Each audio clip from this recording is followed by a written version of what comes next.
Hello, Anne Forsyth in Gloucestershire, part of England's lovely West Country.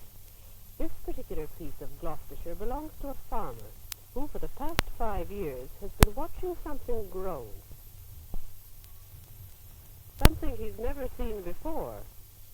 Something big.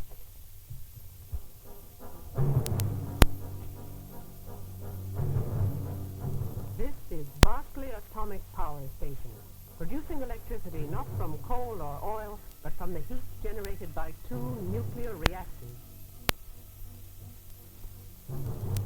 But it's not just because it's a nuclear power station that Berkeley is in the news. After all, Britain has been generating electricity by splitting atoms for quite a few years now. What is new is that Berkeley and a twin station at Bradwell are the beginning of Britain's vast program of nuclear power stations built not on an experimental basis, but as a commercial proposition.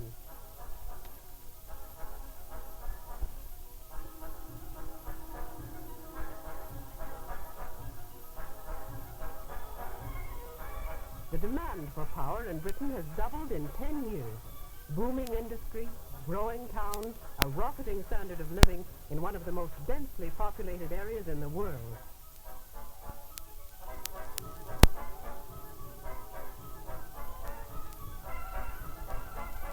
Until now, the majority of British power stations have been coal-fired.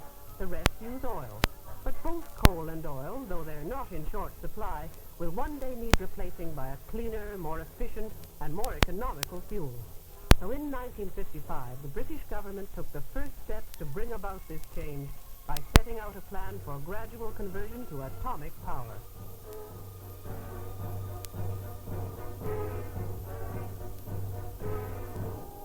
The first nuclear-produced electricity was fed into the grid in 1956 from Calder Hall, a power station that's still operating and still exceeding its planned output. But electricity was really only a byproduct of Calder Hall. It was built mainly to supply the valuable operating experience that made these new power stations a reality. In fact, there are 8 of these nuclear stations at various stages of planning or construction throughout Britain, and all of them are improved versions of that original Calder Hall design. The next step in the program will come in the early 1970s, with yet another kind of power station based on current experiments taking place with fast breeder reactors, like this one at Dounreay in Scotland. It's hoped that these reactors will eventually make it possible to produce power 20 times more cheaply than conventional methods, and will incredibly make more fuel than it uses. But that exciting thought is in the future. And here at Berkeley in 1962, the present is exciting enough.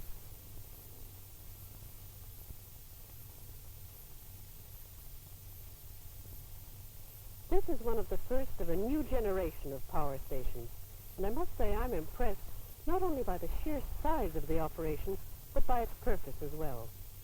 As you look at these power lines going away into people's homes all over Britain, you can't escape the feeling that here at Berkeley Nuclear Power Station, history is being made. Goodbye from Gloucestershire.